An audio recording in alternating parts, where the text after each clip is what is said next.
Question. Real estate in California. What the Seriously, can someone help? What's an escrow? What's an ARM? What is an REO? What is pre-approval? Can I get pre-approval? Why is inventory so low? Why are interest rates so high? Oh, interest rates not so high? How low is low? How not so high is right. Before you go down the road of questions, get expert help at championsofhome.com. California Association of Realtors. Who's your realtor? It wasn't a vacation. Nobody knows that.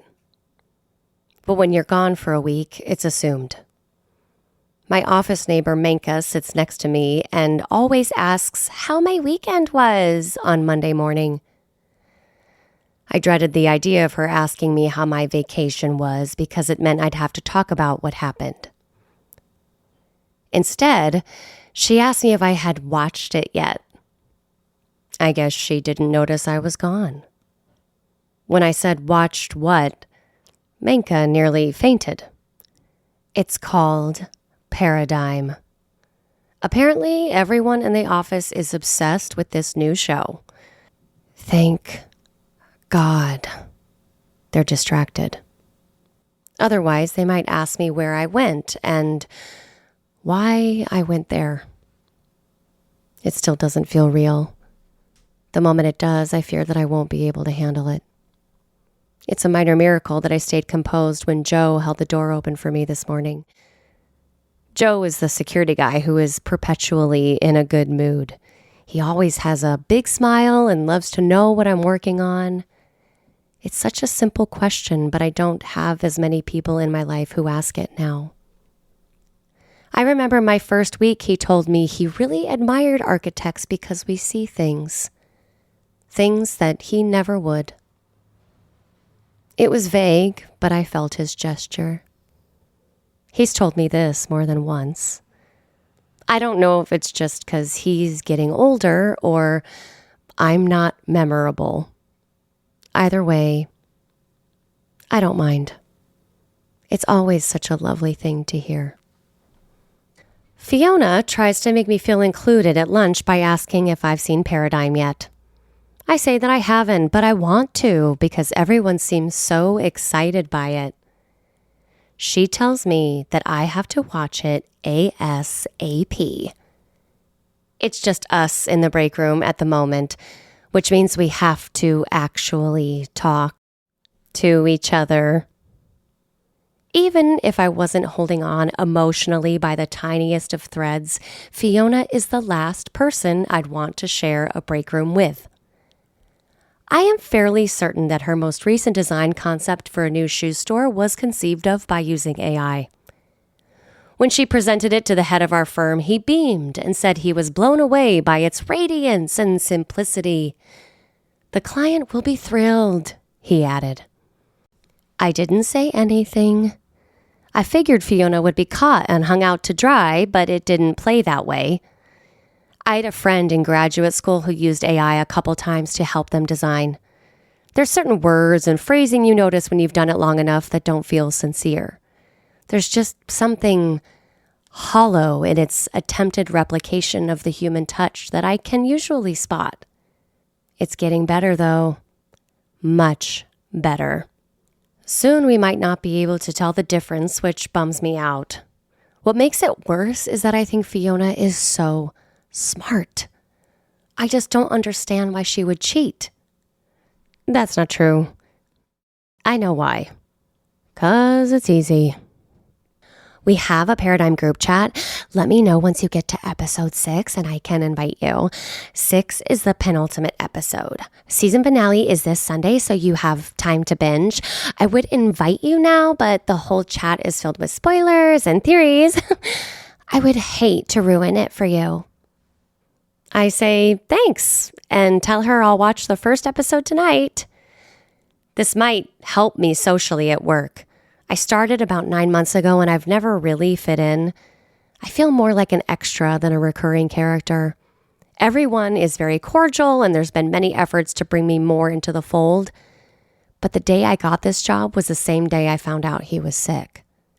It was the first and only time in my life I thought that maybe we're actually living in a simulation. or at least I was. They happened within 10 minutes. I got this job, and then I got the phone call. I think about those 10 minutes all the time. How my body seemed to be stretching across multiple timelines.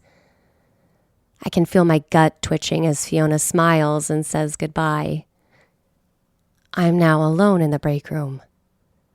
The silence is deafening. 3 quick, subtle breaths does the trick well enough to keep me steady. I desperately need a distraction, an antidote, something to suppress the impending wave. Maybe I'll check out this new show. Paradigm is the first thing on the Creeper homepage. I'm exhausted, but I know that I won't be able to sleep. I haven't had a good night's sleep in weeks. Maybe longer. There's a decent chance I'll end up watching half the season of this show tonight, which I'm sure Fiona and most of my office will appreciate. The first thing I see on screen is a couch in the middle of a living room. It looks pretty generic. The camera isn't moving. The location actually looks somewhat similar to my own setup. The furniture is slightly different, but the placement of everything is almost spot on. It's been 10 seconds of nothing. Just a still shot of this empty couch from about 10 feet away. Roughly the same length that my TV is from my couch. There is a fan turning off to the side of the couch, back and forth. I'm assuming the fan is meant to show this is not a literal still shot. I too have a fan off to the side of my couch. Odd. But that's only because my air conditioner sounds like a Harley Davidson, so if it's on while watching TV, I can't hear anything. It's an either-or situation. Such is the life of living in a big city. You can only have a couple nice things at once. Okay, I'm watching, and still nothing. It's clever, I guess, in the same way that Andy Warhol painting a soup can was considered clever. I pause and play, pause and play.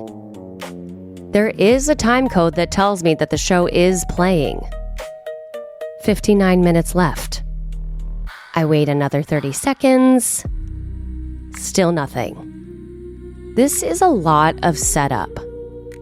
I lift up my remote, and just as I'm about to hit the home button, something new finally pops up on screen. It's an option that says, "Don't skip intro." I click it. Nothing. Try clicking it again. Nothing. Click again. Nothing. Another click. Nothing. I click home.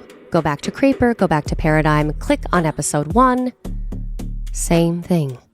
Shot of an empty couch with an option to don't skip intro. I click it. Nothing. Try clicking it again. Nothing. I click home. Go back to Creeper, go back to Paradigm, try scrolling to episode 2. Click. Message pops up saying that I have to finish episode 1 before beginning episode 2. That's a new one. Forcing me to be chronological.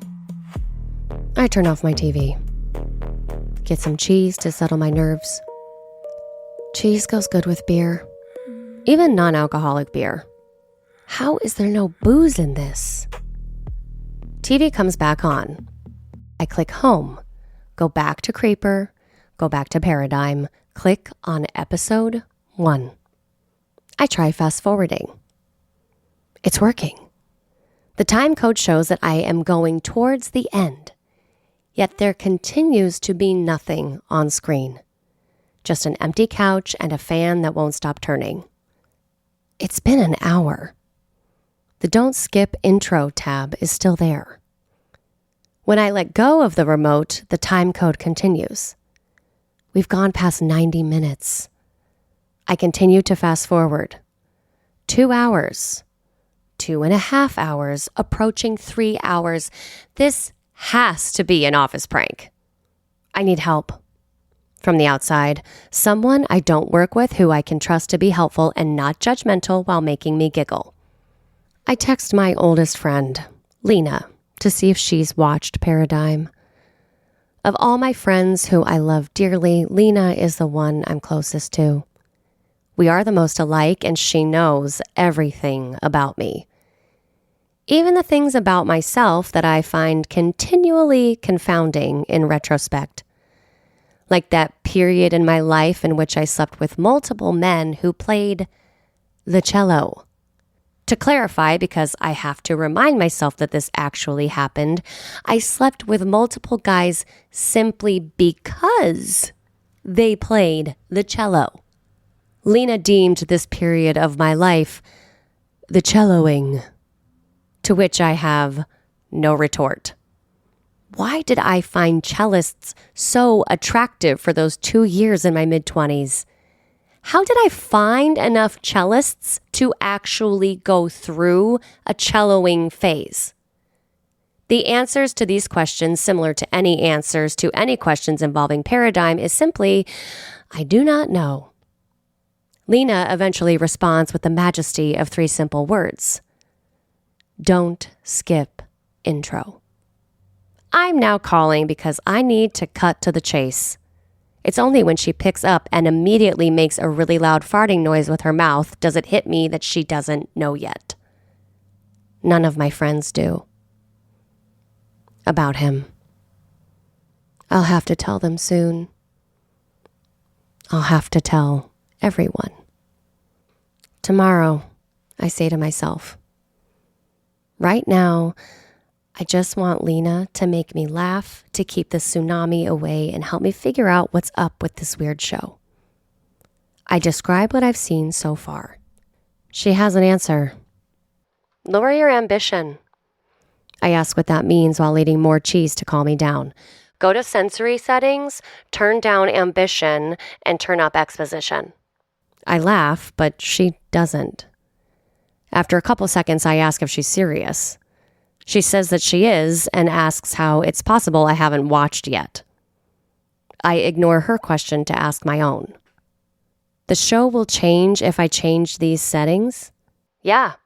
She tells me, if you can't figure it out, just dumb it down. Creeper is great at that. I do as Lena says. I find my sensory settings, which is a thing I didn't know existed. I lower ambition from 100 to 50. I raise exposition from 0 to 50. When I click back over to Paradigm, the couch is gone. Replaced by a camera hovering over the ocean as it glides towards an exotic beach in the middle of nowhere. I press pause in awe. I ask Lena, what is happening right now on my TV? You know how we used to joke that Creeper is tracking everything we do so that we're all in the algorithm? It's not a joke. The show is designed to make viewers addicted based off our search history, social media, texting, blah, blah, blah. It's guessing what you want anytime you adjust your settings. The best part? We don't care. Oh, I tell her, like a choose your own adventure? No, she says, more serious. The first thing you saw, with the couch, fan spinning, that's your show. That's what you want to watch. But it never changes. There's no answers. Everyone has a different home screen. The only way you can make sense of it is to dumb it down. Question. Real estate in California. What the Seriously, can someone help? What's an escrow? What's an ARM? What is an REO? What is pre-approval? Can I get pre-approval? Why is inventory so low? Why are interest rates so high? Oh, interest rates not so high? How low is low? How not so high is right. Before you go down the road of questions, get expert help at championsofhome.com. California Association of Realtors. Who's your realtor?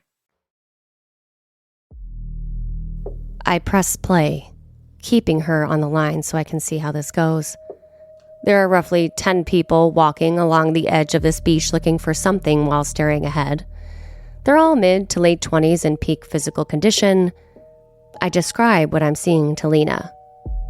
That's what most people see when they dumb it down. Is it all hot white people in their 20s? I squint and lean forward, neither of which is necessary since I'm only 3 feet from my screen.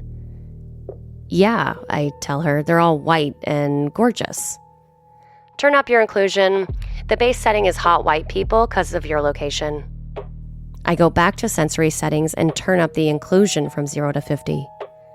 When I go back to paradigm, the group has shifted. More diverse in every way. Age, ethnicity, body type. This crew now feels representative of the world rather than a country or state. I ask Lena what I'm supposed to do. Her answer is now only one word. Watch. I do as instructed. This group of 10 people are trying to find some kind of portal that will take them home. I feel dropped into the middle of the story, which is kind of exciting. I'm waiting for backstory to tell me why they are here. Initially, at least, that doesn't happen. There's a man named Jackson who is holding a map. There is a woman named Julia who is holding a compass. They seem to be the leaders. Visually, it's stunning. Even without any idea about what's happening, I can't help but be mesmerized by this beautiful beach. The dialogue zigs and zags between the various other characters as they discuss where to go and how to get home. It's relatively tame. Everyone seems to be working together in unison. There's no tension. They have one common goal. I pick up my remote, intrigued to see how I can alter this. I go back to sensory settings. I turn down the ambition to 25. I turn up the exposition to 75. I turn up the inclusion to 75. I glance down at the next setting. Frustration, which is currently at 50. I text my lifeline, Lena, and ask what the frustration setting does when I change it. Oh, that's a fun one. People love to be pissed at shows, especially couples. That's why they invented that setting. Me and Taylor cranked ours up to 100. She loves it. Crank it, dude. I crank frustration up to 100. The characters are now all bickering. The tension quickly escalates and alliances are formed. One guy in the back named Leo challenges Jackson's authority. They nearly come to blows before being separated. Leo screams that if anyone wants to stay alive and find the portal, they should follow him. Leo walks away into the woods, followed by 3 people. There is a long pause until Julia turns to Jackson and tells him, "Sorry, Jackson." And then Julia follows Leo into the woods. The group is now split in half. Jackson shakes his head and then turns around to stare at the ocean. A trivial new supporting character, who appears to be pigeonholed as the less attractive comedic relief, says, "Where's the action, Jackson?" Jackson takes a dramatic leading man pause, rips up the map and says, "We'll find another way." I laugh. Out loud. I can't remember the last time I laughed out loud alone. This is atrocious, but I can absolutely see the appeal. I'm so lost in the AI of it all, I only now notice the glowing yellow bar that is pulsing along the bottom of the screen. It appears to be stretching. There's a percentage at the end of it that reads 32.7%. I ask Lena what that percentage bar means. That's the percentage of viewers that are watching what you're watching. I ask her how I can get to 100% when I realize my cheese is gone. You can't.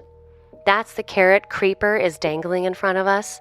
I can send you a Reddit thread link for the guy who's at 96%. Basically, you gotta download all these supplemental Creeper apps to get extra sensory settings, and then you try to find the precise combination. 100 is not possible, but it's kinda cool to try. I ask what percentage her and Taylor are at, while hoping there is more cheese.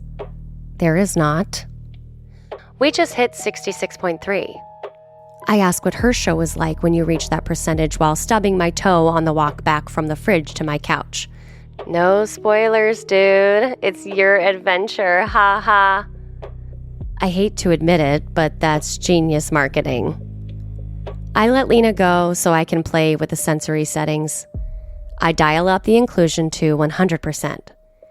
Every character is now a potential love interest, which makes the show way hotter and more unpredictable since the possibility of sex feels rampant. The episode continues playing as it cuts back and forth between the two groups, focusing mainly on Leo, the supposedly shady villain whose flashbacks tell us that he was an orphan, hell-bent on tracking down his con man father. It teaches you how to talk about the show, but you gotta watch at least 3 episodes first. I check the time. Almost midnight. I hang up and watch the rest of this awful show's 3rd episode, which centers around Julia, a former beauty queen that killed her husband in self-defense after he caught her cheating on him with his sister. She was a fugitive, on the run, who posed as the wife of a governor in order to sneak onto the cruise ship. Once episode 3 concludes, a soothing blue light breathes into the corner of my screen. Expression. A message on my TV asks me to put my face in the middle of the screen and be still. I didn't know my TV had a camera, but I'm too charged up by unlocking this new setting to care. I let my TV take a picture of me, holding very still until my image is fully captured. There is a brief countdown. 3, 2, 1. A version of me appears on screen, standing on the Paradigm Beach. I've never looked that tan in my life. I am smiling with teeth whiter than the sand my artificial toes are gliding across while staring into the camera. AI me is now instructing real me on how to talk about this show.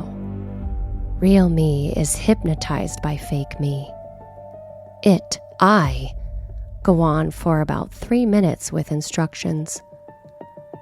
More stunning than the visual is the replication of my voice.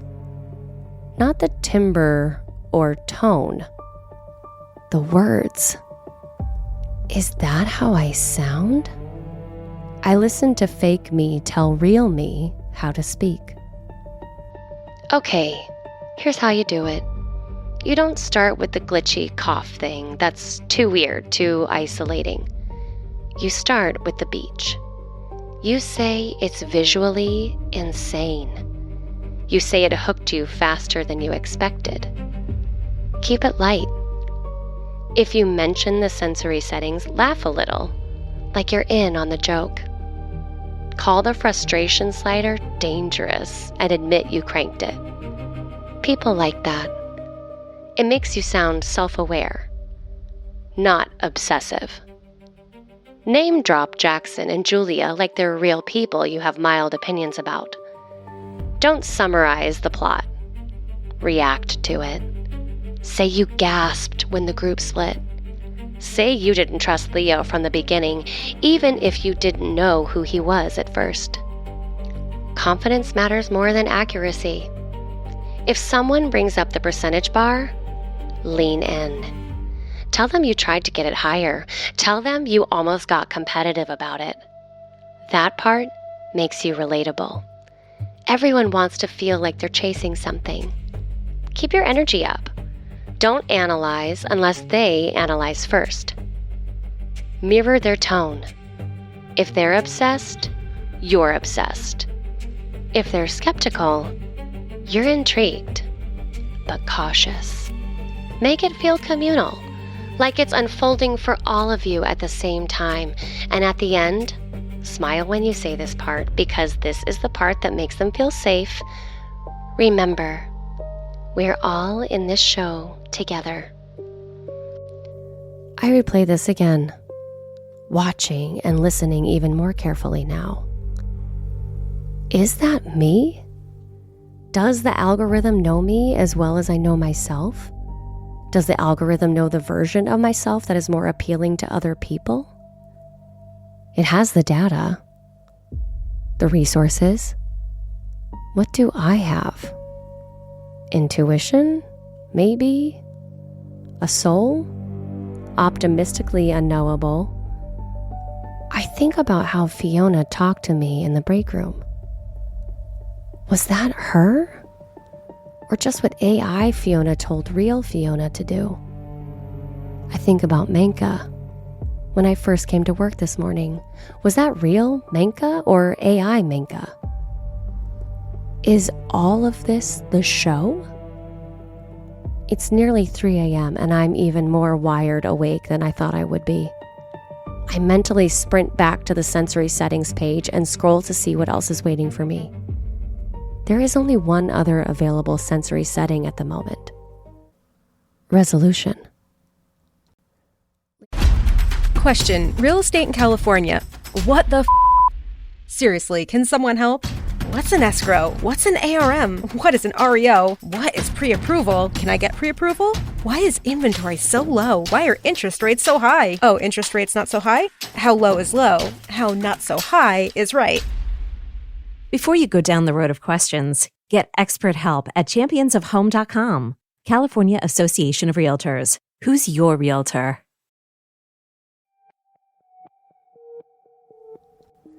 Lena is asleep. I'm on my own. I click, but it says I have to finish season 1 of Paradigm before being able to open Resolution. Creeper, you son of a bitch, you did it again. I have to wake up for work in 3 hours. Work that will welcome me with open arms now that I have become a watcher of the show. The timing is perfect. Almost too perfect. I have just enough time to finish the first 6 episodes and then I'll be caught up with everyone at work. I press play. Joe is at the door, as always, smiling with a steadiness that now reads less like kindness and more like consistency. "Good morning," he says, holding the door open just long enough to register familiarity. "You look energized. Did you watch?" I lean in slightly, lowering my voice the way I was instructed, letting my exhaustion masquerade as intensity. "I did," I tell him, widening my eyes just a touch. "It's visually insane. I wasn't planning on binging, but it hooked me faster than I expected." Joe's smile deepens with what feels like preloaded satisfaction. "It has that effect," he says smoothly. "The immersion curve is very strong in the early episodes." I step into the elevator and watch my reflection in the mirrored walls. My pupils look enormous. I practice a quick half smile, testing whether it reads as communal rather than manic. When I reach my floor, Menka spins around in her chair before I even put my bag down. "So?" she asks, clasping her hands together in a gesture that appears rehearsed but not robotic, simply optimized. "Did you watch?" "I did," I say, keeping my tone buoyant. "I started with a beach storyline. I gasped when the group split. I did not trust Leo from the beginning, which I know is obvious, but still." Menka inhales sharply, delighted. "Exactly," she says, nodding with precise affirmation. "The leadership fracture was inevitable once the frustration variable increased." I laugh lightly, like I'm in on the joke. "I may have played with the sensory settings," I admit, careful to sound self-aware rather than unhinged. "Frustration slider is dangerous." I cranked it. Across the aisle, Fiona slowly rises from her desk as if summoned by a keyword. "You adjusted frustration?" she asks, her voice smooth and pleasantly modulated. "That's bold for a first night." "It escalated beautifully," I say, mirroring her tone. The tension felt earned, and when Julia followed Leo into the woods, I honestly didn't know who I was rooting for anymore.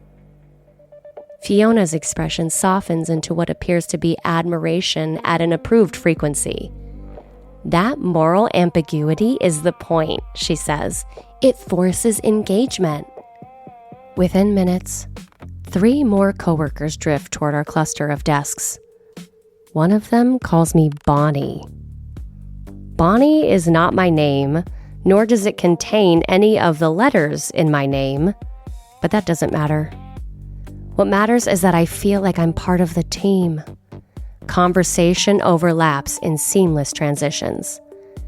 I tried to get my percentage higher, someone says from behind me, voice light, almost embarrassed. I got competitive about it. I lean in. Exactly as instructed. Same, I confess. I couldn't break 42%. There is a ripple of agreement. Heads nod in staggered synchronization. Someone sneezes, but I smell a fart. Another person says that 42% is pretty good for a first night. It's not about reaching 100, Fiona says thoughtfully. It's about participating in the attempt. Menka smiles at me. Her eyes bright, but oddly depthless, as if lit from behind. I'm so glad you're watching, she says. Now Fiona can invite you to the group chat. As the group slowly disperses back to their desks, Fiona lingers. Who do you think finds the portal first? She asks gently. I smile, calibrated and communal. I don't think it's about who finds it, I reply. I think it's about who deserves to. Fiona studies me for a half a second longer than necessary, then nods as if I have selected the correct dialogue option. Interesting, she says. That's a very strong read. I'm inviting you to the group chat. She returns to her workstation as the heavenly gates open along with my accepted group chat invitation. I sit down, open my laptop, and stare at the blankness of my drafting software. My reflection stares back at me from the dark screen before it fully loads. For a flicker of a second, I cannot tell if I look exhausted or optimized. I cannot tell if I sound like myself or like the version of me that tested better with an audience. Around me, the office hum resumes, steady and synchronized. Every few minutes, someone laughs softly at their monitor, sighs with theatrical investment, or murmurs, that twist was inevitable. Around noon, something small and granular breaks my concentration. I need coffee. I excuse myself with a smile that feels properly weighted and make my way to the break room. My hands are steady. Mug, pod, button, weight. There is a small wicker basket near the machine filled with sugar packets, white, blue, pink. I reach for one without thinking and tear it open. The sound. Paper splitting clean down the center. He used to pour 2 sugars into his coffee, even when the doctors told him to cut back. Back when mornings were still mornings and not countdowns. He would hold the packet up to the light and joke that it looked like contraband. He would shake it theatrically over his mug and say something about living dangerously. I would roll my eyes and tell him he was ridiculous. I am holding the torn packet above my own cup now, sugar spilling in a thin, trembling stream. For a moment, the office dissolves. The fluorescent lights dim into hospital white. I think of where he is now, and all of my walls begin to crack. The facade splinters so quickly, it feels audible. My throat tightens. My eyes burn. I grip the edge of the counter and let myself feel it for the first time. Just a hint. The grief is not optimized, not communal. It does not test well with audiences. It is jagged and private and entirely my own. The door opens behind me. Fiona walks in with her usual calibrated brightness, though I no longer experience it as sinister or artificial. It is simply her. "Hey," she says, tone buoyant and seamless. "We were just debating whether Leo is actually a villain or if that's just narrative misdirection. What's your take?" My voice, when it resurrects, is no longer measured for effect. It is thinner, authentic. "What was your home screen?" Fiona blinks, caught mid-smile. "I'm sorry?" "Before you changed the settings, what was your home screen?" The shift is gradual, like a dimmer switch being lowered. Her smile holds for a beat too long. Then it begins to falter at the edges. The corners of her mouth twitch as if searching for the correct setting and failing to locate it. Her eyes lose their steady sheen. Something fragile moves beneath them. "I don't..." She starts, but the sentence does not complete. Her lips begin to quiver. There is a pause that stretches beyond the normal parameters of workplace silence. A tear gathers at the corner of her eye. It doesn't fall right away. It swells, trembles, and then slips down her cheek. It's not clear at first what is wrong with it. Only when it reaches the curve of her jaw do I see the color. Dark, viscous, red, blood. "Fiona?" Before I can form anything resembling comfort, before I can ask what she saw or whether she ever saw anything at all, she turns. The movement is abrupt but not frantic. She walks out of the break room with measured steps, one hand rising absently to wipe her face, leaving a faint rust-colored smear near her mouth. The door swings closed behind her. I stand there alone, sugar dissolving in coffee I no longer want. When I return to the main office, there is a visceral shift in the air. Conversations are still happening, but they do not curve toward me. No one turns, no one asks my opinion. The circle does not reform. I no longer feel like a participant. I feel observed. 3 p.m. There are 2 more hours in the workday. I do not wait. I close my laptop, slide it into my bag, and stand. No one stops me. No one asks where I am going. The absence of inquiry feels deliberate. The elevator ride down is silent. Outside, the city looks less like a matte painting now and more like a set after filming has wrapped. Functional but empty. Filled with silent spaces. I walk home without headphones, without distraction, ready to face my home screen. I clear my watch history to start from the beginning. The first thing I see on screen is a couch in the middle of a living room. The camera isn't moving. The location is my living room. Just a still shot of this empty couch from about 10 feet away. Roughly the same length that my TV is from my couch. There is a fan turning off to the side of the couch. I wait, staring at the screen. I can feel the pits in my stomach starting to mutate. Eventually it pops back up. Don't skip intro. I do nothing. Just stare. The empty couch. The fan slowly spinning back and forth. And then it happens. The tsunami. The tears explode out of my sockets. It's real now. He's gone. Dead. The doctor said 6 months. He beat that by 3, 'cause he was a fighter. He waited until the pain came. That's when he decided he wanted to end it on his own terms.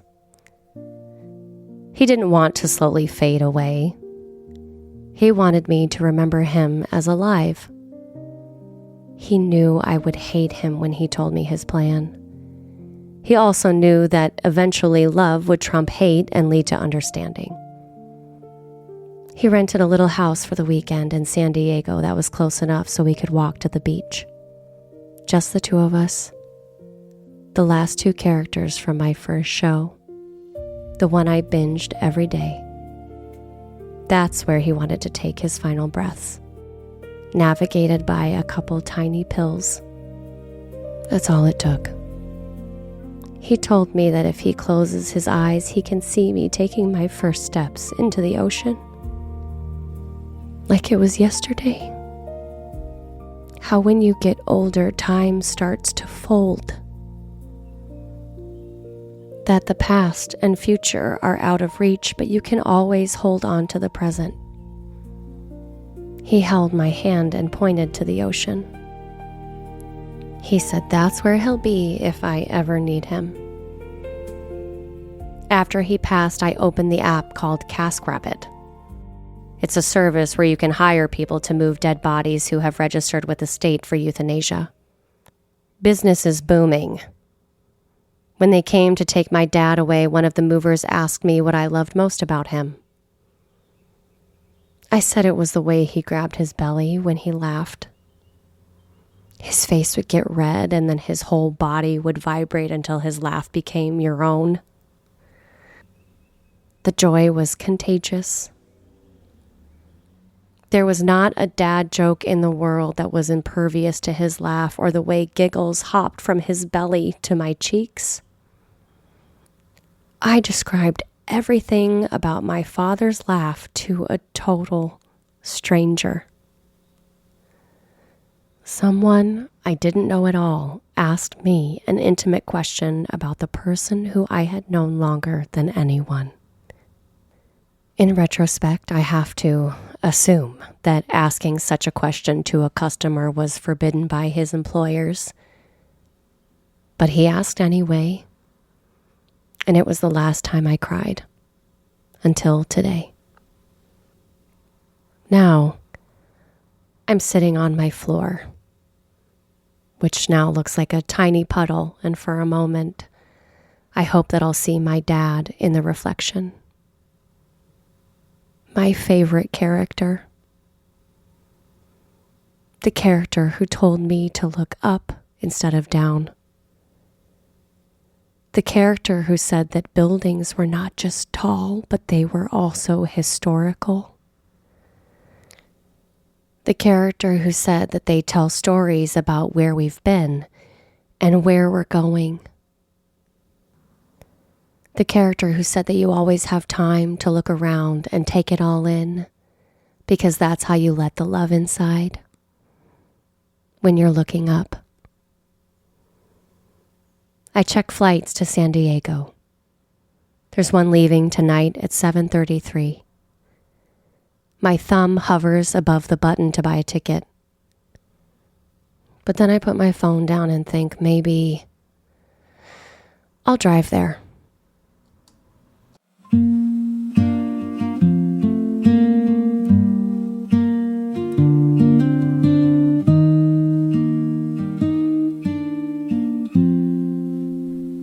When I close my eyes, time fades away. Dust in the light, names I can't say. If only today could become yesterday. I'd trade every sunrise for one more stray ray. They never come back, only in our dreams. Shadows at the doorway, falling through the seams. Yet I close my eyes still and pray that they will. I still do, and pray that they will.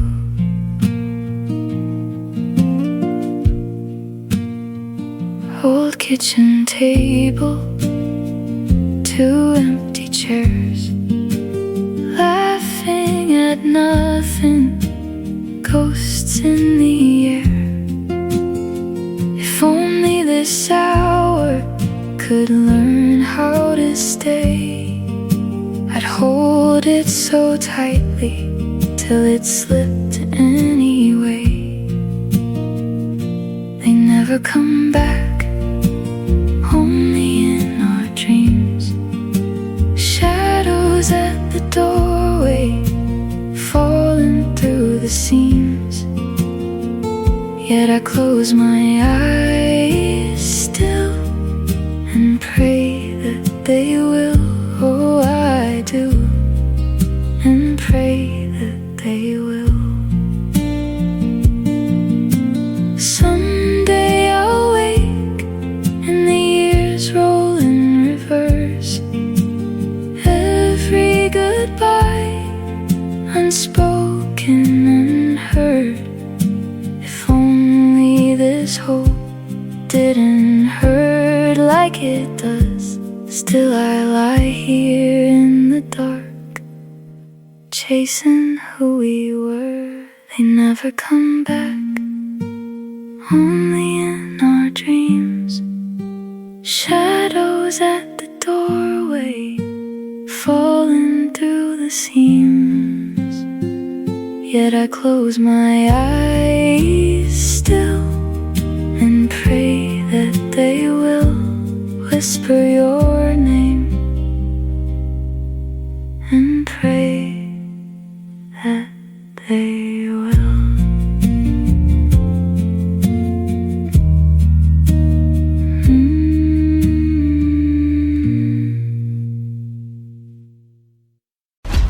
Question: real estate in California. What the Seriously, can someone help? What's an escrow? What's an ARM? What is an REO? What is pre-approval? Can I get pre-approval? Why is inventory so low? Why are interest rates so high? Oh, interest rates not so high? How low is low? How not so high is right. Before you go down the road of questions, get expert help at championsofhome.com. California Association of Realtors. Who's your realtor?